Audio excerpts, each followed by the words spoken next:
Pada pertemuan kali ini, kita akan mempelajari mengenai polimer. Sebelum kita mempelajari tentang polimer lebih lanjut, apakah teman-teman tahu ini gambar apa? Ini merupakan gambar politetrafluoroetena atau dikenal juga dengan sebutan teflon, terutama digunakan untuk pelapis alat-alat memasak. Dengan adanya teflon pada alat memasak memudahkan kita memasak dan mencucinya. Pastinya ibu-ibu kita di rumah telah merasakan manfaat polimer yang satu ini. Mari teman-teman kita pelajari polimer lebih lanjut. Kita bahas, yaitu ada tata nama polimer, penggolongan polimer, sifat-sifat polimer, dan reaksi polimer, serta kegunaan dan dampak polimer.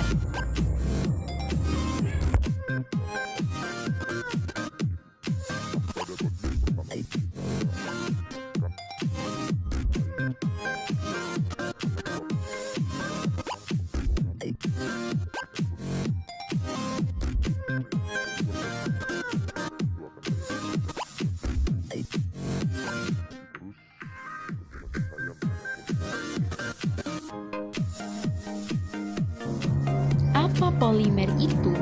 Polimer merupakan makromolekul yang terdiri dari gabungan molekul-molekul sederhana, yaitu dari gabungan molekul yang sederhana itu adalah monomer. Nah, ini merupakan gambar monomer yang atas dan yang bagian bawah merupakan gambar dari polimer.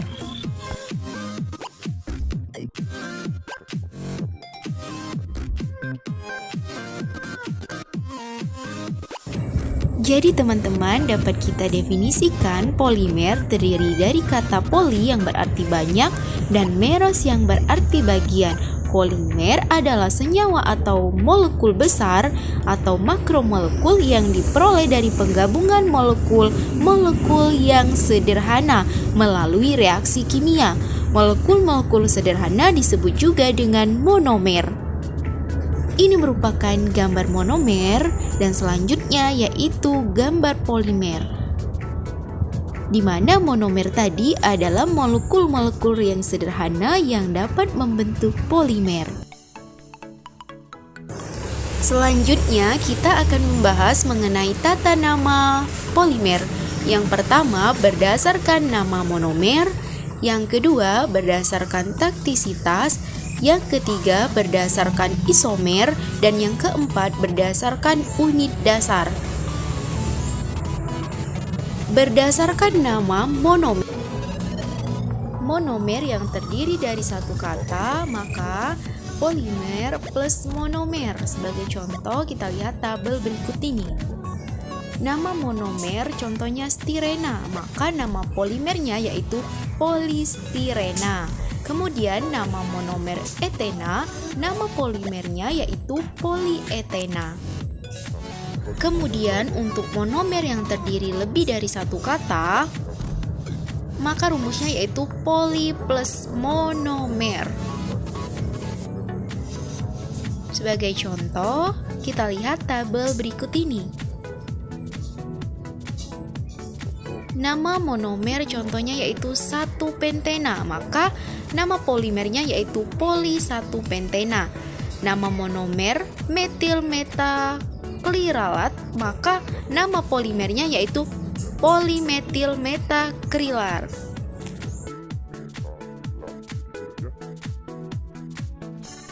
Tata nama polimer yang kedua yaitu berdasarkan taktisitasnya.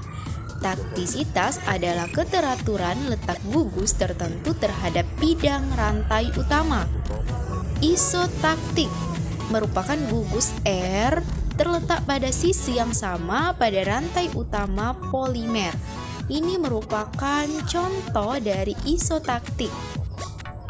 Kemudian nama polimer diawali dengan I. Contohnya yaitu pada polimer berikut ini, yaitu I-polistirena.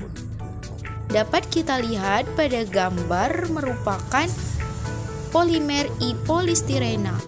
Selanjutnya yaitu sindiotaktik, di mana gugus air terletak pada sisi berselang-seling tetapi beraturan pada rantai utama polimer, yaitu dapat kita lihat struktur di bawah ini. Kemudian terdapat ataktik, di mana gugus air terletak acak pada rantai utama polimer. Dapat kita lihat pada contoh struktur di bawah ini, di mana air terletak pada rantai utama polimer dan acak ya teman-teman. Selanjutnya, tata nama polimer yang ketiga yaitu berdasarkan isomer, cis atau trans, plus nomor ikatan, plus poli, dan plus monomer. Di mana contohnya yaitu trans 1,2 poliisoprena. Dapat kita lihat tata namanya ini dapat kita lihat pada struktur yang terdapat pada layar, di mana ini berbentuk trans ya teman-teman. Kemudian 1,4 poliisoprena. Selanjutnya yaitu ada juga dalam bentuk cis 1,4 poliisoprena.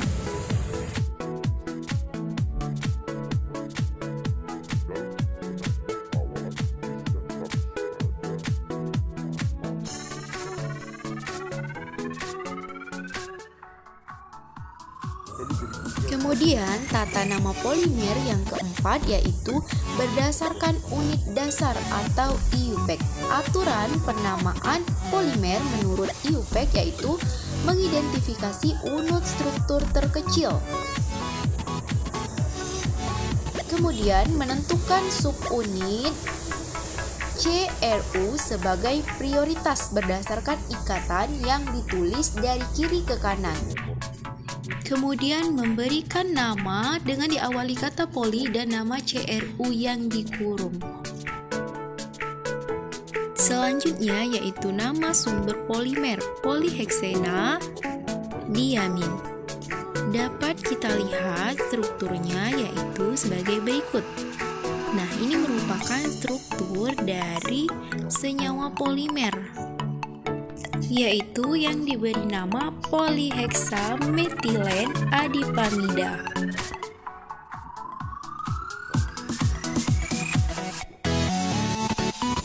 Selanjutnya kita akan membahas mengenai penggolongan polimer. Yang pertama berdasarkan asalnya, yang kedua berdasarkan jenis monomernya, yang ketiga berdasarkan sifat terhadap pemanasan atau sifat kekenyalannya, yang keempat berdasarkan bentuk susunan rantainya, dan yang kelima berdasarkan penggunaan polimer. Yang pertama berdasarkan asalnya. A. Polimer alam. Nah, ini merupakan contoh polimer alam yang diberi nama 2-metil 1,3 butadiena. Polimer alam yaitu polimer yang diperoleh langsung dari alam. Kemudian yang kedua atau B yaitu polimer buatan atau sintetis, yaitu polimer yang tidak terdapat di alam tetapi disintesis atau dibuat dari monomer-monomernya dalam reaktor di industri kimia. Contohnya yaitu polietena, yaitu nilon dan dakron. Nah, ini merupakan gambarnya. Yaitu berdasarkan yang kedua ini berdasarkan jenis monomernya. Yang pertama yaitu ada homopolimer atau disebut juga polimer linear, yaitu polimer yang tersusun atas monomer-monomer yang sama atau sejenis. Ini merupakan contoh dari rangkaian monomer-monomer yang sama atau sejenis. Contohnya yaitu pada PVC, protein, dan karet alam. Nah, ini merupakan gambarnya. Selanjutnya yaitu ada copolimer. Copolimer yaitu polimer yang tersusun atas monomer-monomer yang berlainan jenis. Digambarkan seperti gambar di bawah ini, ada yang berwarna biru, berwarna ungu, dan seterusnya. Contohnya yaitu pada nilon, tetoron, dan bakelit. Berdasarkan susunan monomernya, copolimer dibedakan menjadi 4 ya teman-teman. Dapat kita lihat gambarnya pada layar.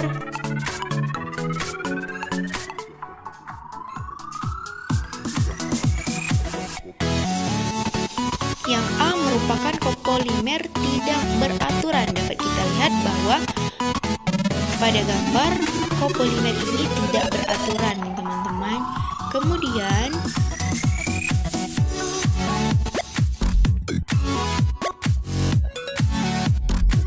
pada gambar B yaitu copolimer bergantian, dan yang pada gambar C yaitu copolimer blok, dan yang terakhir yaitu copolimer bercabang.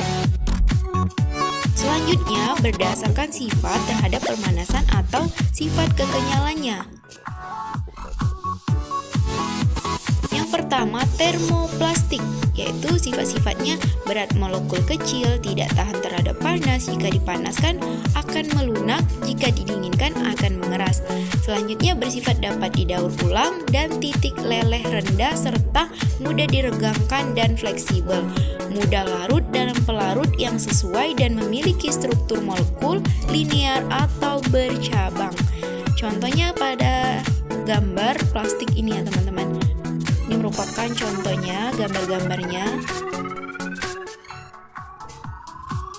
Selanjutnya ada thermosetting. Sifatnya itu keras dan kaku, jika didinginkan akan mengeras, tidak dapat didaur ulang, tidak dapat larut dalam pelarut apapun, jika dipanaskan pada suhu yang terlalu tinggi akan meleleh, dan tahan terhadap asam dan basah, kemudian memiliki ikatan silang antar rantai molekul. Contohnya yaitu seperti bakelit, poliester, dan uretan. Dapat kita lihat pada gambar. Yang selanjutnya itu elastomer. Elastomer merupakan polimer yang elastis atau dapat mulur jika ditarik, tetapi kembali ke awal jika gaya tariknya ditiadakan. Contohnya itu karet sintetis SBR. Nah, ini merupakan contoh gambarnya ya. Kemudian berdasarkan bentuk susunan rantainya. Yang pertama itu ada polimer linier. Polimer yang tersusun dengan unit ulang berikatan satu sama lainnya membentuk rantai polimer yang panjang. Nah, ini merupakan gambarnya dan contohnya yaitu polietena dan polivinil klorida. Kemudian ada polimer bercabang, yaitu polimer yang terbentuk jika beberapa unit ulang membentuk cabang pada rantai utama. Dapat kita lihat pada gambar dan contohnya yaitu glikogen. Selanjutnya ada polimer berikatan silang, yaitu polimer yang terbentuk karena beberapa rantai polimer saling berikatan satu sama lain pada rantai utamanya. Nah, ini merupakan gambarnya. Untuk contohnya yaitu seperti bakelit dan resin urea formaldehida. Selanjutnya berdasarkan penggunaan polimer. Yang pertama yaitu ada serat. Polimer yang dimanfaatkan sebagai serat misalnya yaitu kain dan benang. Contohnya yaitu polyester, nilon, dan dakron. Kemudian ada plastik. Plastik yang dimanfaatkan sebagai polimer juga ya teman-teman. Kemudian contohnya itu bakelit, polietilena, PVC, polisterena, dan polipropilena. Contoh gambarnya dapat kita lihat pada layar.